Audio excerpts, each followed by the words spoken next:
Greece has its troubles, certainly, but this is a terrifying escalation. Admittedly, it's in Greece, it's not in, say, the UK or in the US, but still should be taken absolutely seriously as we move forward and talk about the dangers of escalation. This story from the Committee to Protect Journalists. Greek CNN reporter Mina Karamitro's car destroyed by bomb. Fortunately, no one was hurt. They say, Greek authorities must ensure the safety of police reporter Mina Karamitru, thoroughly investigate the bombing of her car overnight, and hold those responsible to account, the Committee to Protect Journalists said today. Now, I'm going to be talking about the dramatic escalation, the tensions we're seeing, and how this plays into the rhetoric and is a reflection to an extent on what could come for us. Before I do that, if you want to support my work, you can go to timcast.com/donate. I really do rely on you guys to help me. There's monthly donation options through PayPal. I have a Bitcoin cryptocurrency wallet option, physical address. And of course, you can just share the video and click the like button because that really does help support the video. But let's read the story from CPJ. A makeshift explosive device placed under the journalist's car exploded at about 2:30 a.m. this morning while the car was parked outside the journalist's home in the northern Athens suburb of Papago. According to local news reports, the car was destroyed, but no one was injured, according to the reports. Karamitro is a police reporter for CNN's Greek edition. Why did I say that? According to her author page on the network's website, police have opened an investigation into the bombing, according to the Greek news website Sky. Now, they do say that they have a statement from. So here's CPJ's statement. We call on the Greek authorities to conduct a swift and thorough investigation into the car bomb attack on reporter Mina Karamitro, said Gulnoza, CPJ's Europe and Central Asia program coordinator in New York. Journalist safety and well-being must be ensured, and protective measures are often critical for those who cover crime. In an interview this morning on the TV program Good Morning Greece, Karamitro said she believes the attack was related to her coverage of Dimitris Koufodinis, who is serving 11 life sentences for murders committed while he was affiliated with the November 17 anarchist group, according to news report. The far left, an anarchist group, planted a bomb on a car.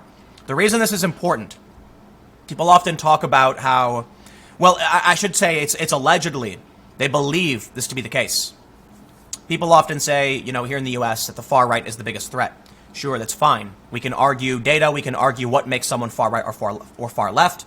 But the anarchist groups in Greece are typically associated with more far left anarchy, more associated with Antifa types. And this was someone presumably trying to execute a journalist.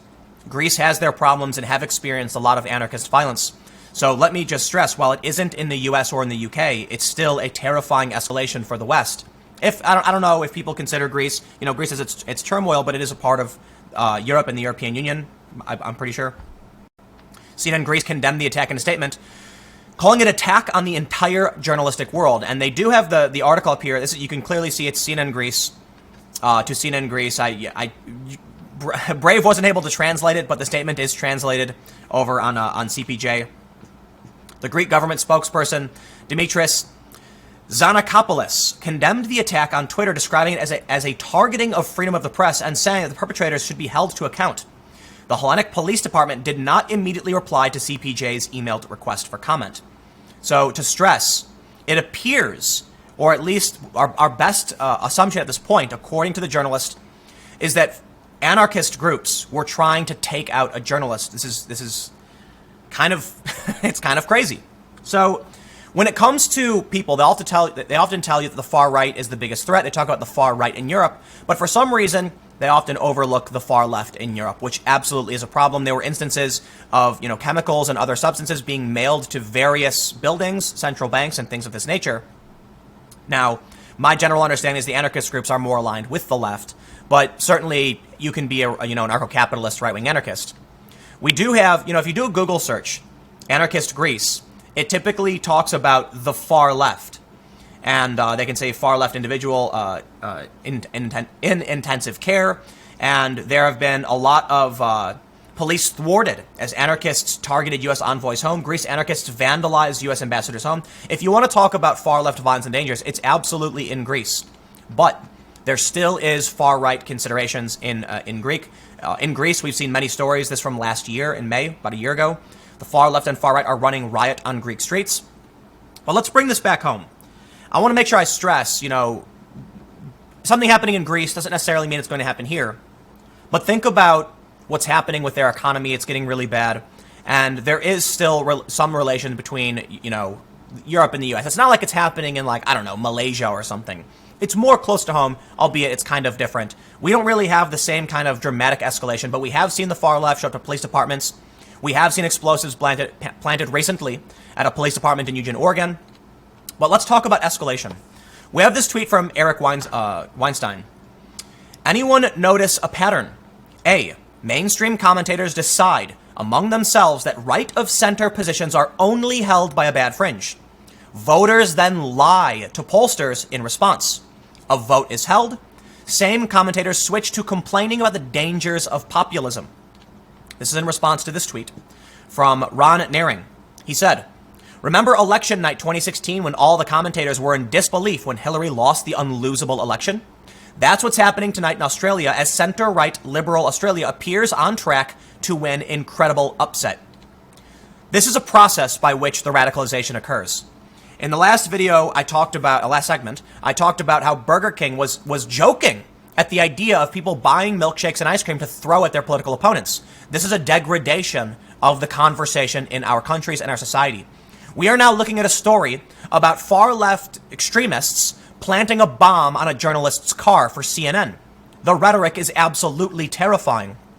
The people in media, partly because they're activists and partly because they're desperate for clicks, they don't want to lose their jobs, decide among themselves that some ideas are far right, whereas we've seen from all of the data I've presented over and over again, okay, that the right has only moved slightly to the right. The left has moved far to the left. Why? Because they are chasing a narrative to get clicks, and the activists are leading the way. Weinstein goes on to say, personally, I think we are going to see farther and farther right results, and it will be because the left took out the reasonable center-right in painting it as bigoted.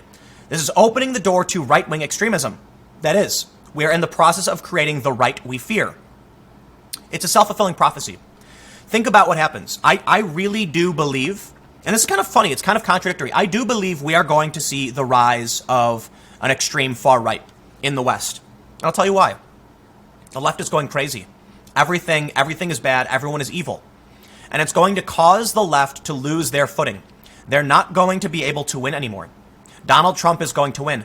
Let's talk about this tweet about what's happening in Australia.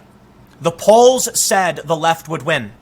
They said the left would win. I was looking at some of the polls and it looks identical to Donald Trump's approval rating right now. Trump's favorability has been pretty stable and higher than it's been. It's been in a pretty decent spot. Trump is going to win in 2020, partly because the left won't campaign on issues that the people actually care about. They'll then decry populism. But hold on. If a president is talking about the true interests of the people, boosting the economy and doing right by them, well, there you go. But what's going to happen? You need a reasonable left and right giving each other pushback, where they kind of come together around shared values but disagree on certain issues. We're not getting that anymore. People like me, who would probably be considered the more rational center-left types, are being accused of not being left because of this. But how many times do I have to, raise the alarm that something is happening, that bad things are happening, that the far left has planted a bomb on the car of a journalist, that the polls are wrong, that Trump is winning, that Brexit is winning, that the Brexit party is polling the highest in the UK for MEP elections, and they don't listen. They don't. They gloat. They laugh. They don't care. Half of them just want clicks. The other half want to run everything off the road and burn it down. And it's going to happen. But I'll tell you what, there will not be the destruction of the system. There will be the emboldening of those, and perhaps as part of their strategy.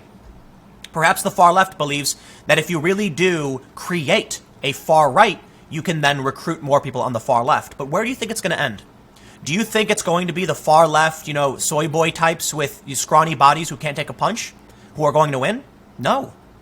Noam Chomsky said, in the arena of violence, it is not the left that wins. It is the right. They're more likely to be, look, you've got people in rural areas who do labor, day labor. They're more likely to be armed. They are going to create the monster they so fear, and perhaps on purpose, and perhaps it's emboldened by these weird male feminists who just want to get laid, so they perpetuate this narrative. It's pushed by people who actually want the system and are engaging what's called black propaganda. And it's encouraged by a media who doesn't care and just wants the clicks. But so long as the media keeps pushing this rhetoric that right-of-center politics or even centrist moderates are fringe, then you are telling people who don't know about politics, hey, if they're fringe and those people are fringe, they must not actually be fringe. So somebody who's a moderate might now believe they're the same political beliefs as someone who actually is on the far, far right. You are giving them a space to come together. They're creating the monster they so fear.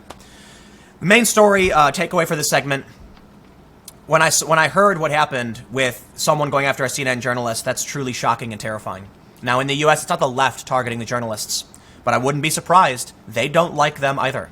They don't. Now, the mainstream left, sure, they pretend to, but the far left that's been gaining space in Congress, who's been holding these mass protests, Antifa shows up in the streets, they feel the same way.